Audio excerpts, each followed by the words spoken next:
Folks, welcome to Nostalgianomics. So I get asked this question all the time, as I'm sure every content creator gets asked this question. And it doesn't matter if it's a brand new collector or investor or someone who's been in the game for a little while. Inevitably, it always comes up as, Alex, what is the best thing to invest in Pokemon right now? And in a earlier video, I talked about single cards. If you're looking to collect or invest in single cards or slabs, it's pretty easy. If you just want to throw a blanket statement over it and not really dive into the nuances of all of it, and you're just looking for a quick answer, invest in the most popular species and the highest rarities of those species. Pretty quick, right? I mean, invest in the Charizards and the Gengars and the Mew and the Mewtwo's and the Lugias and the Pikachus and try to find those in the highest rarities. And odds are you're going to do pretty well over time. They're very liquid, they're very sought after, and usually those species do the best. Same thing, though, goes to sealed product. It's that easy. You don't have to make this harder than it is. A lot of investing really just has to do with having patience and letting things age over time. It's not about making these gigantic, big brain genius moves that no one else knows about. It's really just about keeping it simple and having the patience and letting things age with time. But there's a blanket statement I could put on that is go with the good sets with the best performing cards that are most sought after. Guess what? This is the same exact thing I did when I first started out back in 2015, 2016, collecting and investing, right? I went after the sets where I felt had the most attention, had the most love, and I felt like the cards in those sets were going to want to be collected and were going to want to be open to try to chase into the near and long-term future. And the same thing can be said today. Nothing's changed. Nothing's changed. So let's jump into it. I'll show you exactly what I'm talking about, and hopefully you can get a better idea of what route you want to take when it comes to your sealed investments, especially for those of you who don't just buy every single set and are really trying to kind of cherry pick the best ones. And, because you have maybe a limited budget, you want to really get the best bang for your buck. So before we do that, let's give a shout out to today's channel sponsor, which is Kanto Shark Marketplace. Guys, Kanto Shark went over a whole revamp of their website. Here is the home page. They got the premium listing section right up top for all the big baller shot caller whales. They have a whole sealed product section now. They have a booster box section. You can see there's a lot of Japanese and English booster boxes there. And guess what? They have an on sale section. So everyone looking for a deal, it might make sense to go check out Kanto Shark. Go to their on sale section. You might be able to find some stuff on sale cheap there that you might not be able to find other places. So guys, if you don't want to do that too, they got auctions you can look at. They have a whole marketplace where everything's broken down by category. You can sell to them, take part in the breaks. Kanto Shark's really got something for everyone. So I'll have the link to them in the description below in the comment section. Make sure to give Kanto Shark a chance. Next, let's get into this video. So have you been following 151?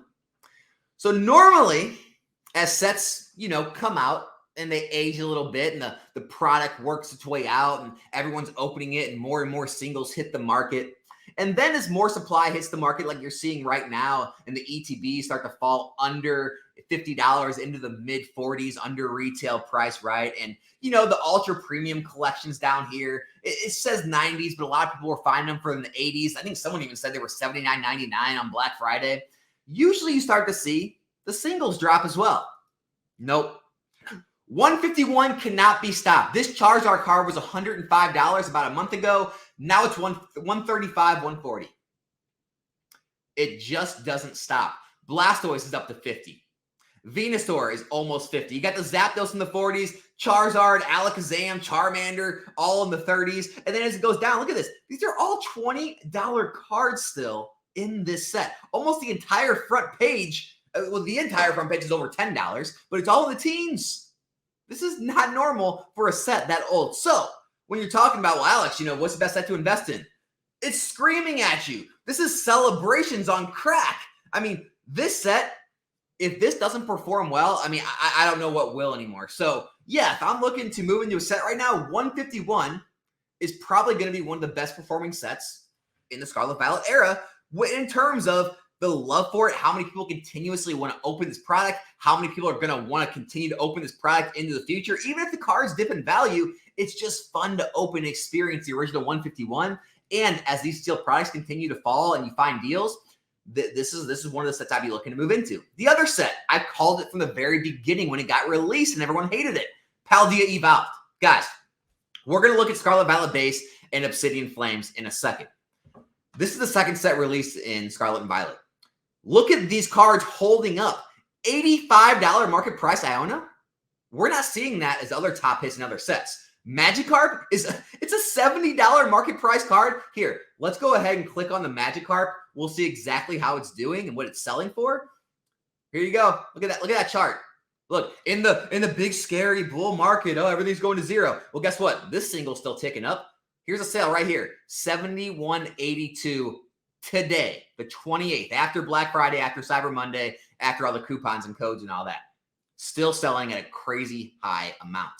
The Iona Full Art still holding up above 30. And then you have a whole plethora of cards at 20, around 20 in the teens that are doing amazingly well. It's a strong set. It's a deep set. A lot of people want to open this. It's got a lot of popular Pokemon that people want. Okay? So Paldea is another great choice. And if we look at Paldea, look, it's still in the mid-90s on TCG Player. I'm sure you can still find this a little under 90, at 90. It's a great pickup. Here's the case. The case, they're going for less than $90 a box. All right? Compared to other Scarlet Violet era sets, here you go. The Miriam, the top hit in all of Scarlet Violet base, it can't even hit $30. Guys, you just saw 151. I mean, it's got $30 hits. Like, what is that? Like the 7th hit down?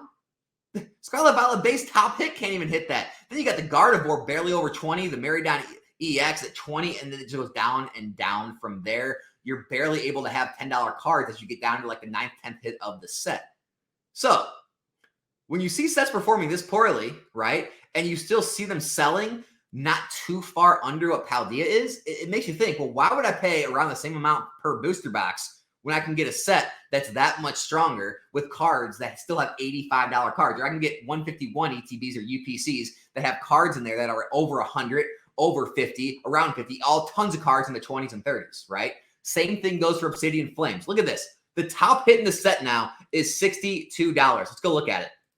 So market price of $62, near mint. Look at this. Near mint selling for $65.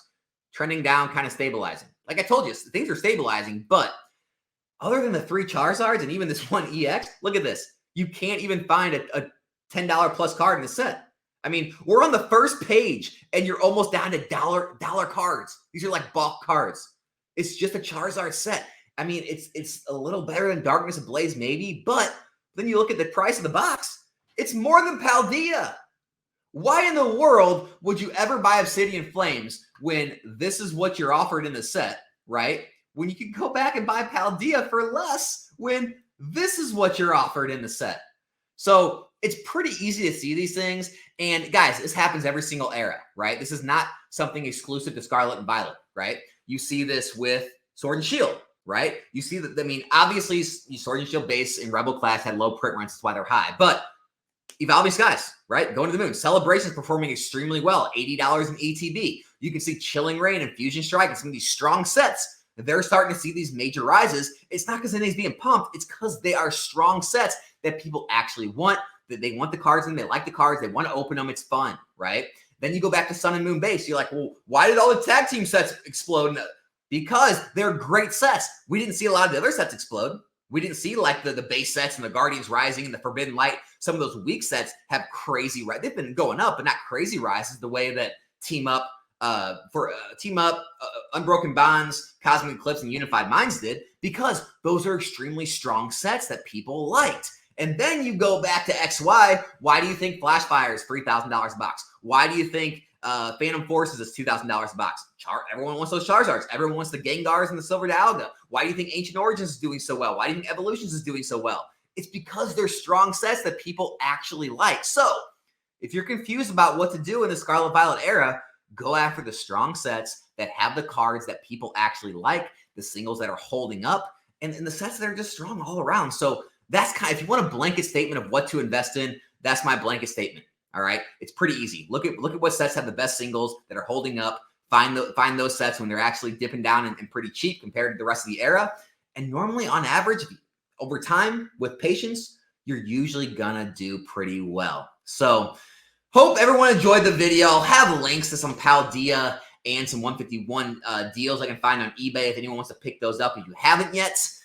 Make sure to check out Canto Sharp Marketplace and make sure to subscribe to the channel if you're not yet. Other than that, my name's Alex. This is Nostalgianomics. I'll be back here in a new video soon. I'm out.